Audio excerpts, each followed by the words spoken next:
Hola a todos, soy Pablo de controlpaths.com. Este vídeo es una continuación del curso en el que creamos una distribución de Peta Linux para la tarjeta Ultra 96V2. En este vídeo vamos a partir de esa distribución para añadirle una funcionalidad. En este caso lo que vamos a hacer es que uno de los LEDs que tiene la tarjeta, la Ultra 96 tiene 4 LEDs que son accesibles por el usuario y por la PS. Bien, pues utilizaremos uno de esos LEDs como un Herbit. Esto lo que nos va a informar es que sin tener la necesidad de estar conectados a la tarjeta por un puerto COM, veamos que Linux ha arrancado correctamente. Ese Herbit no vamos a manejarlo nosotros directamente, sino que se va a manejar desde el kernel de Linux.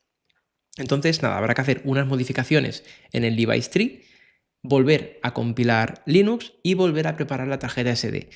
Esta vez no hace falta que carguemos todos los archivos en la tarjeta SD, solo vamos a cargar unos cuantos, los que se hayan modificado, de forma que el proceso va a ser bastante más rápido. Al igual que la compilación de Peta Linux, vamos a partir de un Peta Linux ya compilado. Simplemente vamos a hacer algunas modificaciones sobre él, por tanto, el comando Peta Linux build que hemos utilizado ya anteriormente va a ser mucho más corto. Así que, nada, vamos allá.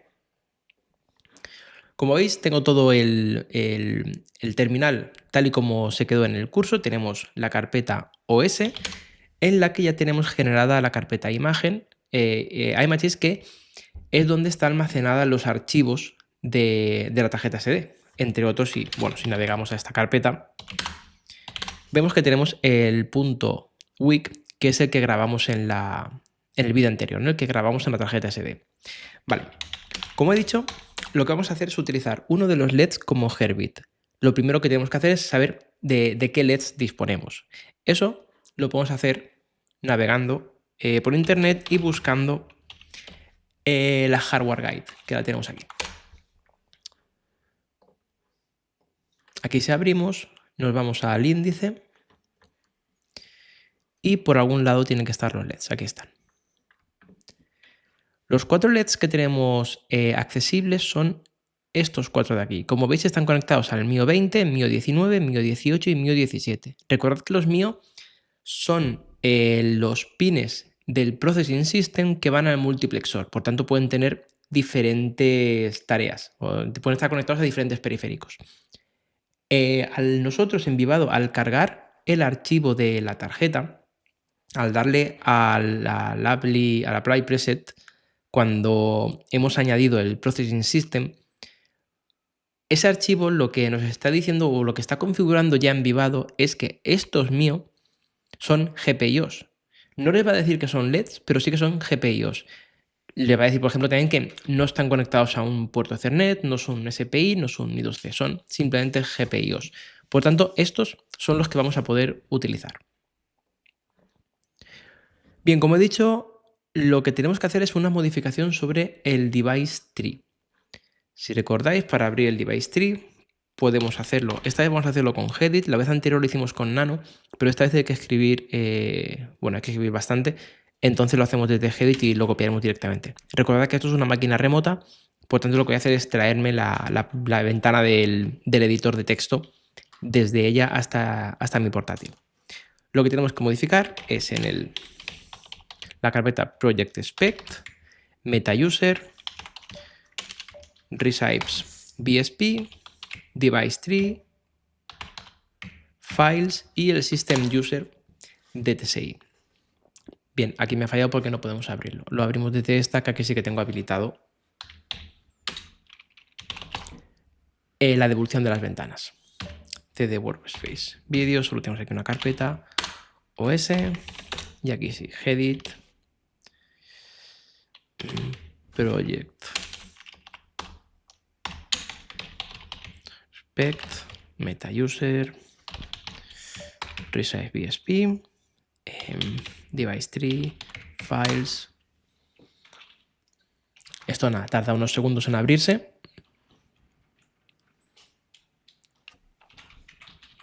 Y bueno, aquí bueno, he dicho que hay que escribir mucho texto, pero no es tanto texto, simplemente son bastantes líneas.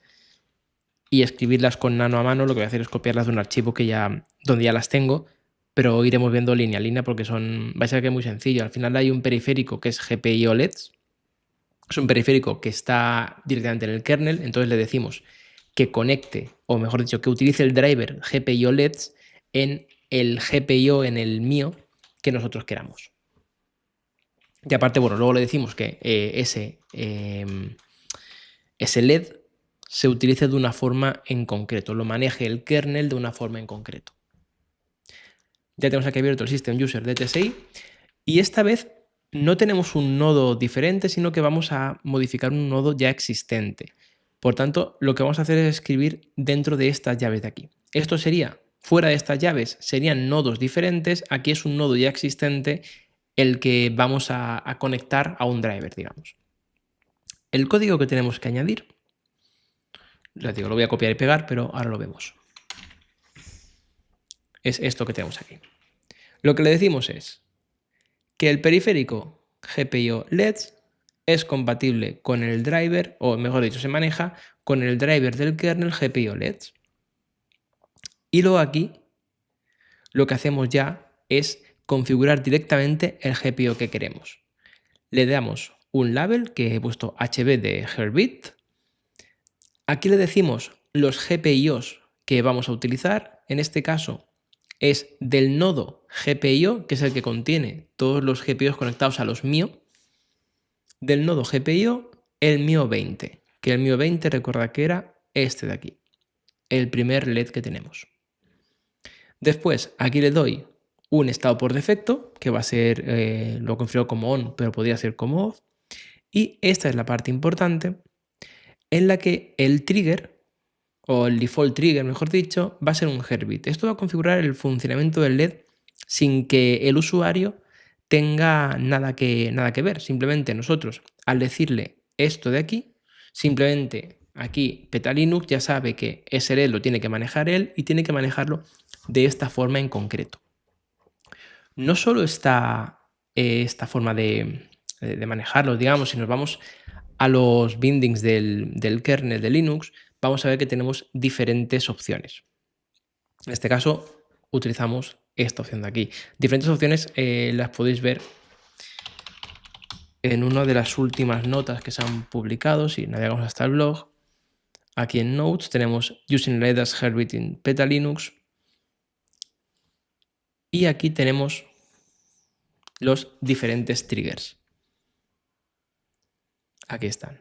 Tenemos pues el black light que esté directamente siempre a on, un Herbit que es el que vamos a utilizar, la actividad del disco, si se leemos el disco, escribimos el disco, un temporizador, bien, pues tenemos un montón de default trigger que podemos utilizar. Y os digo, en ninguno de estos tenemos que nosotros programar una aplicación en Petalinux, sino que es algo que maneja directamente el kernel.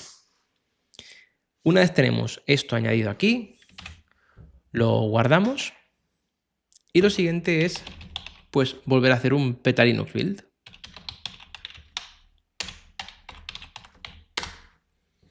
Vale, aquí nos hace falta añadir de nuevo. Bueno, que ahora podemos irnos aquí, que ya tengo añadido aquí las variables de entorno de Petalinux. Aquí, bueno, al final es el mismo ordenador. Si yo hago aquí un nano o un cat, vais a ver que está añadido ya aquí también. Por tanto, aquí hacemos Petalinux build. Como os digo, en este caso va a tardar muchísimo menos, ya que no tiene que compilar todo Petalinux. Lo único que tiene que hacer es coger la distribución que ya está compilada y hacer las modificaciones en el device tree.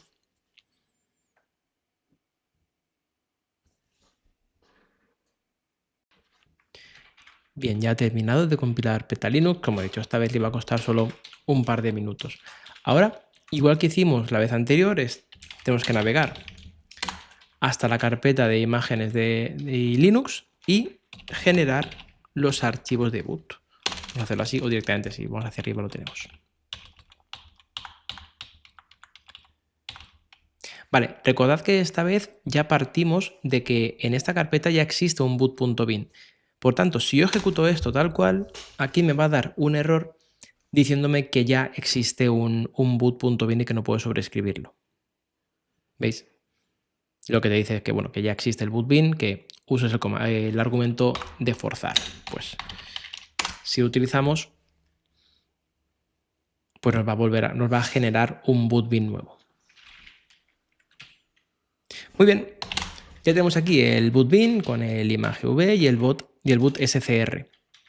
Esta vez no vamos a generar un archivo .wic porque, bueno, el archivo .wic le cuesta generarlo, luego hay que traerlo de la estación y el tiempo que tardamos en escribir una tarjeta SD es bastante. ¿Qué vamos a hacer esta vez? Como el device tree no se ha modificado, lo que voy a hacer simplemente es cargar los nuevos archivos en la partición boot. Esos archivos que tengo que cargar son el boot bin, la imagen, el kernel de Linux y el boot SCR. Entonces, nos vamos al host y vamos con el comando scp. Desde esta carpeta nos vamos a traer el boot.bin,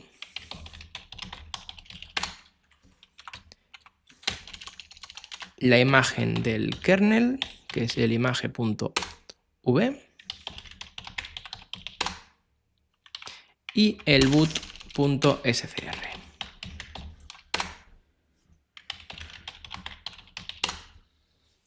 Y ahora esos archivos los tengo en la carpeta que descarga, son estos tres archivos de aquí. Lo que voy a hacer es copiarlos en la tarjeta SD en la partición boot. Que veis que en la partición boot tenemos estos tres archivos. Estos los eliminamos y copiamos estos archivos nuevos. Una vez se han copiado, extraemos la tarjeta SD.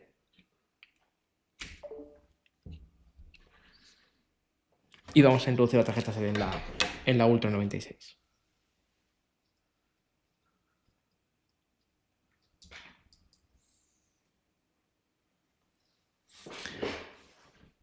Vamos aquí a conectarnos al puerto UART.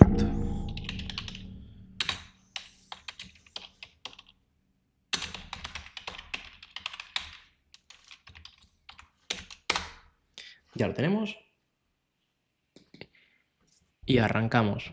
Petalinux, veis que los LEDs se han encendido todos. Y ahora uno de ellos, en cuanto arranque el kernel, empezará a parpadear. Esto es el U-boot. Y ahora ya va a arrancar el kernel. Y como veis, el LED que está a esta parte de aquí es el que se corresponde con el mío 20 y es el que está haciendo el juego del el Herbit del sistema operativo Linux.